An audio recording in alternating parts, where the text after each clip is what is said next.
Hello मेरे प्यारे students, कैसे हैं आप सब। आई होप आप सब अच्छे होंगे। आपकी स्टडीज बहुत ही जबरदस्त चल रही होगी।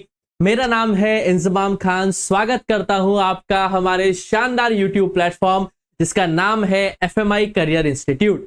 जैसा कि आपको बच्चों पता है कि हमने क्लास 11th बिजनेस स्टडीज का chapter number 2 forms of business organisation बहुत ही अच्छी तरीके से कंप्लीट कर लिया था और आज हम स्टार्ट करने वाले हैं बेटा क्लास 11th बिजनेस स्टडीज का चैप्टर नंबर 3 जिसका नाम है private public and global enterprises. बहुत ही शानदार चैप्टर है बेटा। प्राइवेट सेक्टर को और पब्लिक सेक्टर को आप बहुत ज्यादा बार पढ़ चुके हैं। क्लास 10th के अंदर आपने इकोनॉमिक्स जो पढ़ते हैं आप एसएसटी के अंदर, उसके अंदर भी आपने प्राइवेट सेक्टर और पब्लिक सेक्टर को समझा होगा। लेकिन आज जो आप ये टॉपिक पढ़ने वाले हैं इसको आप और डिटेल में पढ़ने वाले हैं। हालांकि ये टॉपिक जो है थोड़ा सा आपको लगेगा कि हाँ इसे हमने क्लास 10th में पढ़ा है। एसएसटी के अंदर जो इकोनॉमिक्स बुक होती है बेटा जिसमें हम पढ़ते हैं सेक्टर्स ऑफ इंडियन इकोनॉमी, उसके अंदर आपने ये टॉपिक पढ़ा होगा private sector and public sector, और ग्लोबल एंटरप्राइजेस के बारे में भी आपने थोड़ा बहुत पढ़ा होगा। लेकिन यहां पे इस चैप्टर नंबर 3 के अंदर क्लास 11th में बिजनेस स्टडीज के अंदर आप जो ये टॉपिक पढ़ेंगे इसको बहुत डिटेल में हम पढ़ने वाले हैं। बहुत ही अच्छी तरीके से हम समझने की कोशिश करेंगे और आपको बहुत ही इसमें मजा आने वाला है। तो बस फटाफट से अपनी नोटबुक निकालिए, मेरे साथ नोट्स बनाते हुए चलिए। और अगर अभी तक आपने प्रीवियस 2 चैप्टर्स के लेक्चर्स नहीं देखे हैं तो फटाफट से प्लेलिस्ट में जाओ बच्चों, और प्लेलिस्ट में जाके उन दोनों चैप्टर्स के सभी लेक्चर्स को रिवीजन करो, देन फिर स्विच करो चैप्टर नंबर 3 पे। तो बेसिकली बेटा आज हम स्टार्ट करने वाले हैं क्लास 11th बिजनेस स्टडीज का चैप्टर नंबर 3 जिसका नाम है private public and global enterprises. बेटा बहुत ही सिंपल चैप्टर रहने वाला है, मजा आएगा आपको पढ़ने में। कुछ चीजें आपने पहले से पढ़ी हुई है लेकिन कुछ चीजें आपको नई और भी बहुत सारी जानने को यहां पे मिलेगी। तो बेसिकली बेटा हम इस चैप्टर को स्टार्ट करते हैं इकोनॉमिक सिस्टम से। देखिए बेटा हमने क्लास 10th के अंदर, या हम बात करें तो जहां तक मैं याद कर पा रहा हूं क्लास 9th के अंदर आपने कॉन्सेप्ट पढ़ा होगा बेटा। एक चैप्टर आपने पढ़ा होगा क्लास 9th में एसएसटी के अंदर, सोशल साइंस के अंदर, कि socialism in Europe and Russian revolution.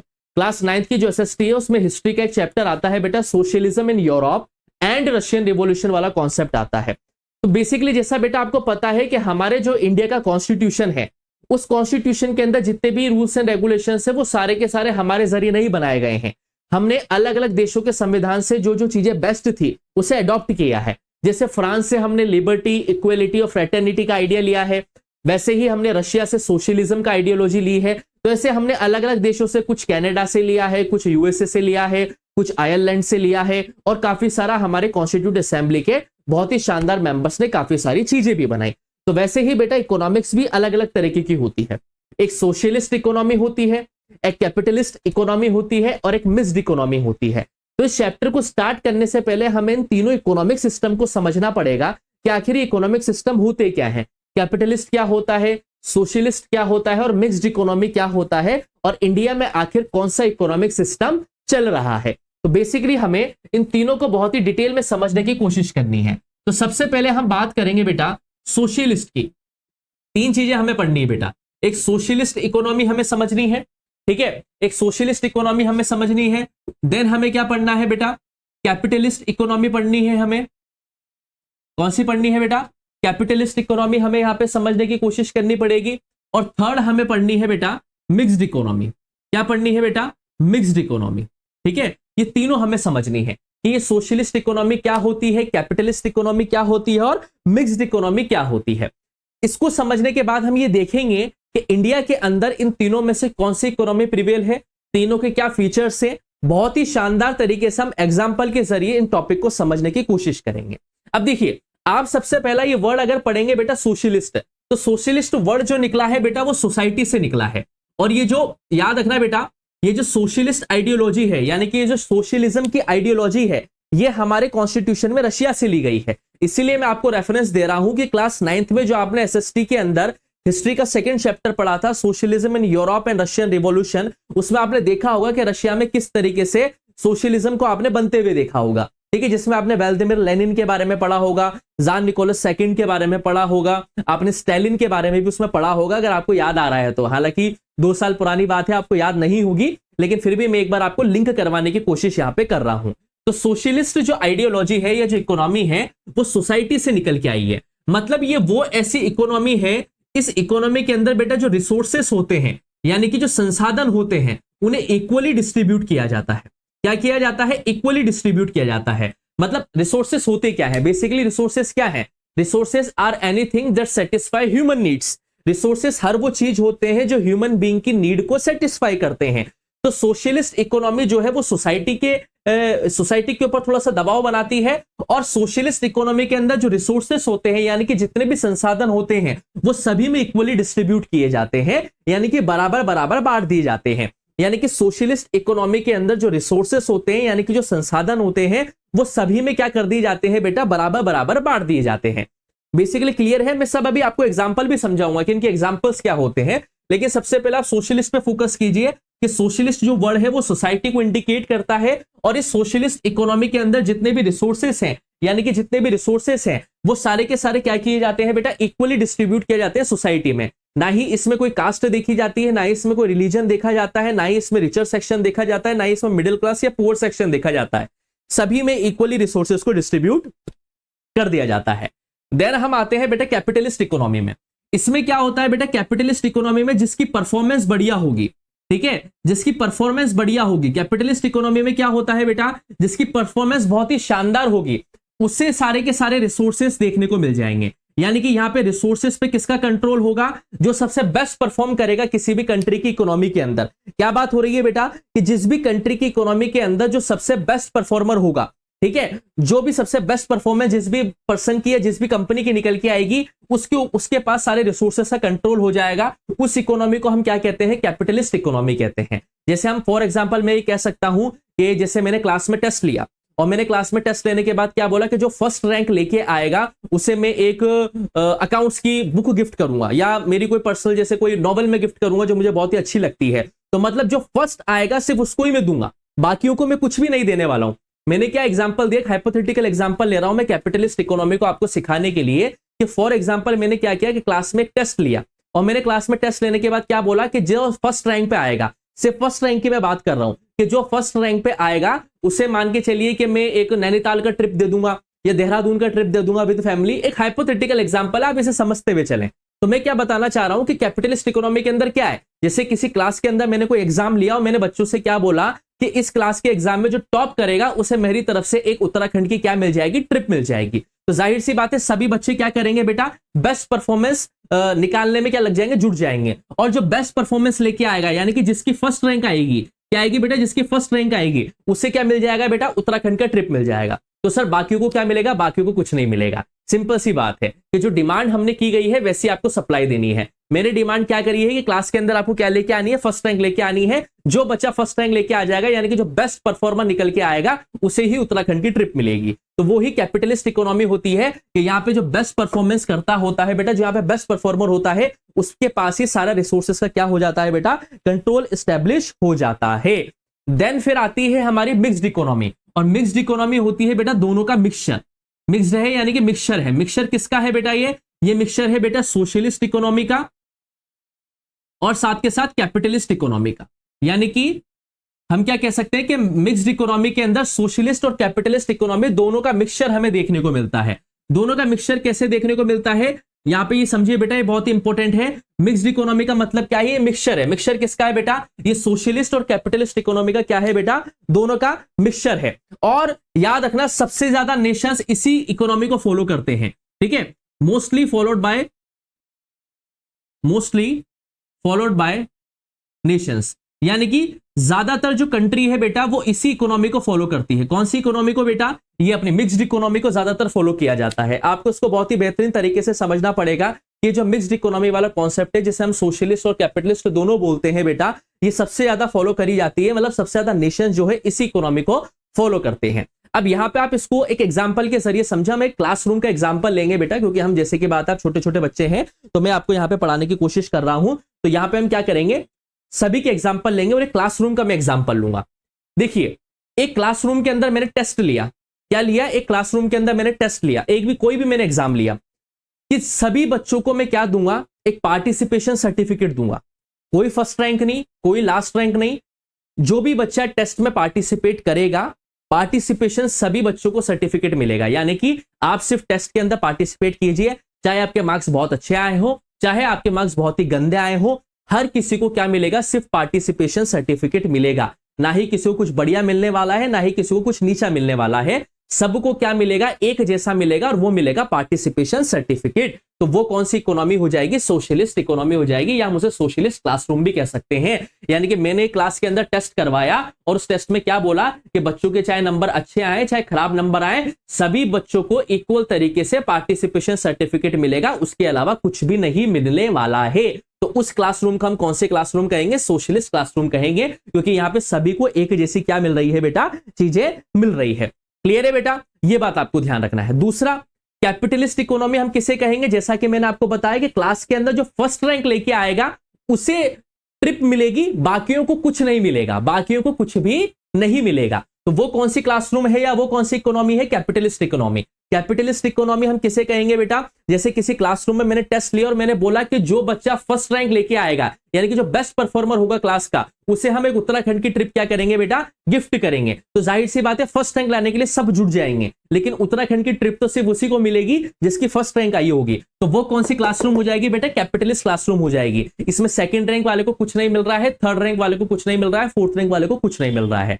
वहीं पर ही हम बात कर रहे हैं मिक्स्ड इकोनॉमी की। अब मिक्स्ड इकोनॉमी दोनों का मिक्सचर है, तो इसमें क्या होगा बेटा, इसमें सबको कुछ ना कुछ मिलेगा। जैसे जो टॉप करेगा उसे उत्तराखंड की ट्रिप मिल जाएगी, और बाकी के जो सेकंड थर्ड फोर्थ आ जाएंगे उन्हें कुछ कैश प्राइस दे दिया जाएगा या कोई गिफ्ट वाउचर्स दे दिया जाएगा। तो ये दोनों का मिक्सचर है। क्या है बेटा, ये दोनों का मिक्सचर है। तो मिक्स्ड इकोनॉमी क्या है बेटा, मिक्स्ड इकोनॉमी सोशलिस्ट भी और कैपिटलिस्ट भी है। मतलब मिक्स्ड इकोनॉमी में हम क्लासरूम का एग्जांपल लें कि अगर हमने किसी क्लासरूम में टेस्ट लिया और हमने क्या बोला कि जो बच्चा फर्स्ट आएगा उसको हम उत्तराखंड की ट्रिप देंगे, बाकी second third fourth fifth sixth and so on वालों को हम कोई कैश प्राइजेस दे देंगे या कोई गिफ्ट वाउचर्स दे देंगे या कोई शॉपिंग वाउचर्स दे देंगे। मतलब इसमें सबको कुछ ना कुछ तो मिल रहा है, लेकिन फर्स्ट आने वाले को कुछ ज्यादा मिल रहा है।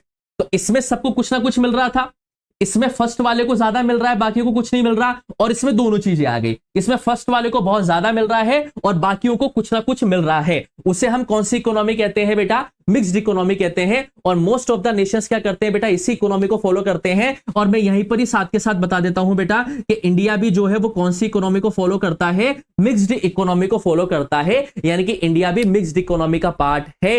ये कैपिटलिस्ट भी है और साथ के साथ सोशलिस्ट भी है। आई होप आपको ये दोनों की दोनों चीजें समझ में आई होगी। बात समझ में आई है नहीं आई आपको बेटा, चीजें क्लियर है यहां तक आपको, यहां तक कोई डाउट बेटा, पूरी तरीके से क्लियर है बेटा आपको, सोशलिस्ट इकोनॉमी, कैपिटलिस्ट इकोनॉमी और मिक्स्ड इकोनॉमी। आई होप आपको ये तीनों की तीनों चीजें समझ में आई होगी कि यहां पे सबको बराबर बराबर चीजें मिलती है।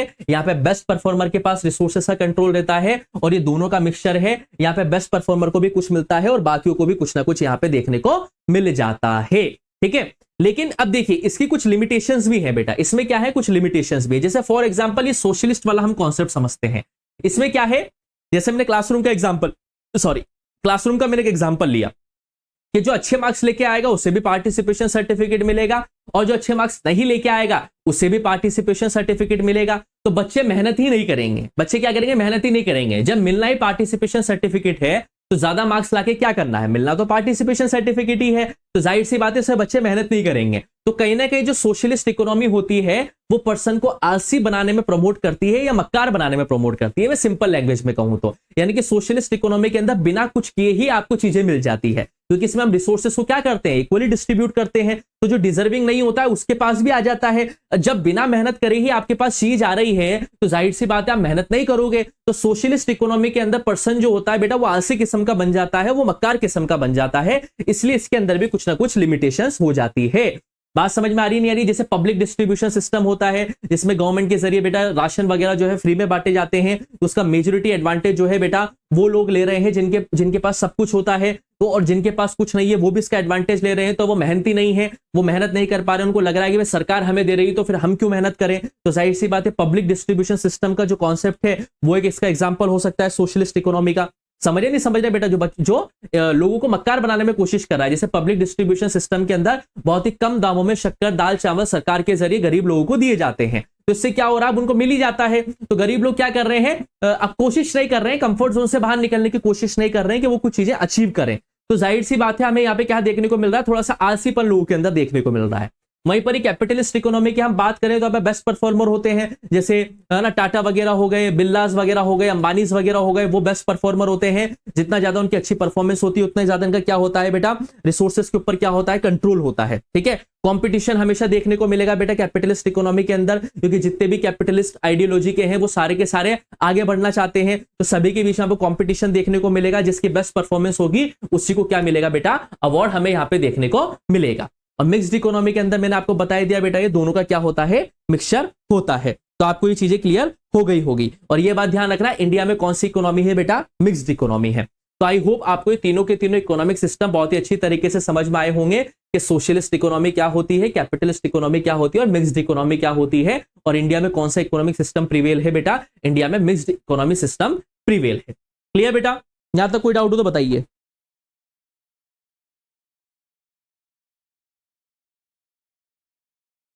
ठीक है बेटा, या तो कोई डाउट बेटा, ये ध्यान रखना है ना, इसमें थोड़ा सा आदमी क्या बन जाता है, मक्कार किस्म का बन जाता है, क्योंकि इसमें रिसोर्सेज को इक्वली डिस्ट्रीब्यूट कर दिया जाता है। जिसके पास कुछ नहीं है उसके पास भी बिना कुछ करे चीजें आ जाती है, तो वो थोड़ा सा मक्कार किस्म का आदमी हमें यहाँ पे देखने को मिल जाता है। क्लियर है बेटा, चलिए तो अब हमें आगे बढ़ते हैं।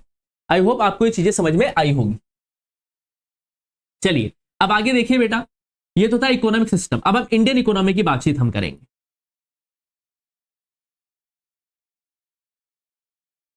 देखिए बेटा, चलिए बेटा अब हम इंडियन इकोनॉमी की बातचीत करेंगे बेटा कि इंडियन इकोनॉमी क्या है। तो बेसिकली बेटा हम क्या करते हैं, इंडियन इकोनॉमी को हम दो पार्ट्स में डिवाइड करते हैं। कितने पार्ट्स में हम डिवाइड करते हैं बेटा, इंडियन इकोनॉमी को दो पार्ट्स में डिवाइड करते हैं। एक हम इंडियन इकोनॉमी को बताते हैं पब्लिक सेक्टर, चैप्टर का जो हमारा नाम है public sector, private sector and global enterprises, यही है बेटा। एक होता है पब्लिक सेक्टर और एक होता है हमारा कौन सा बेटा, प्राइवेट सेक्टर। पब्लिक यानी कि जो सार्वजनिक है और प्राइवेट यानी कि जो क्या है बेटा, निजी है।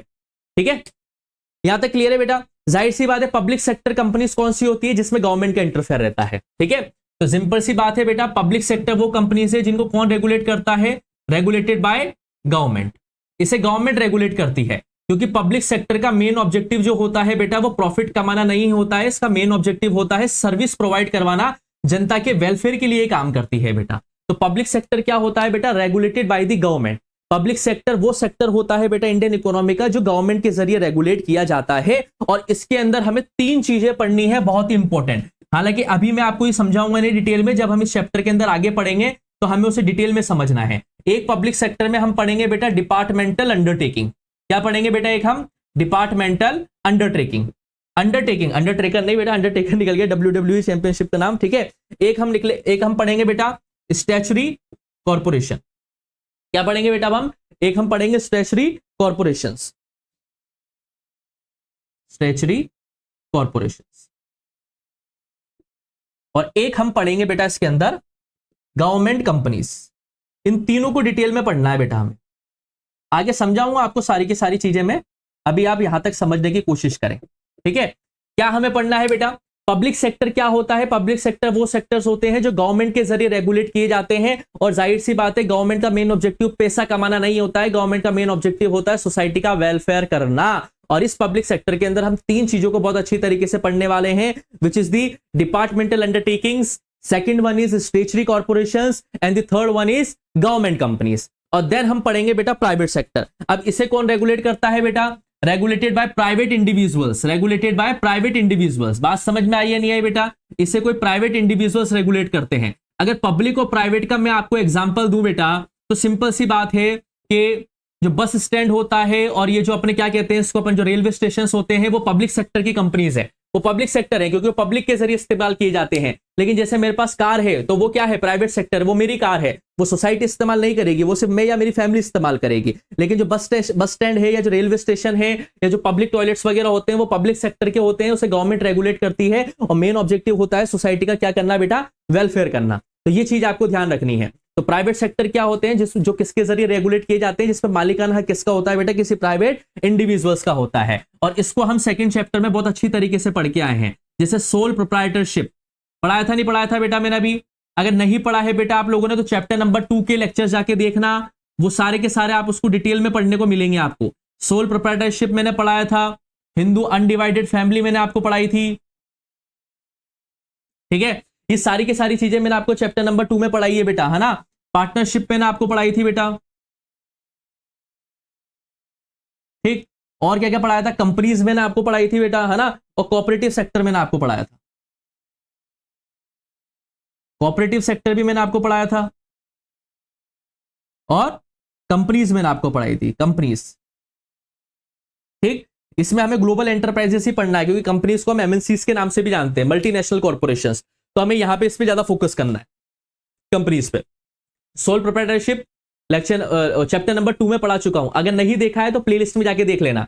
हिंदू अनडिवाइडेड फैमिली भी मैं पढ़ा चुका हूं चैप्टर नंबर 2 में, पार्टनरशिप भी पढ़ा चुका हूं बेटा आपको, और कोऑपरेटिव सेक्टर भी पढ़ा चुका हूं। कंपनीज जो है, जो मल्टीनेशनल कंपनीज होती है, जो ग्लोबल एंटरप्राइजेस का पार्ट है, ये जो हमारे चैप्टर का नाम है ना, ये ग्लोबल एंटरप्राइजेस, इसकी मैं बात कर रहा हूं। ये ऊपर आपको दिख रहा होगा बेटा ग्लोबल एंटरप्राइजेस, ठीक है, इसकी मैं बात कर रहा हूं। ये एमएनसीज का ही पार्ट है, इसे हमें डिटेल में समझना है आगे जाके, ठीक है।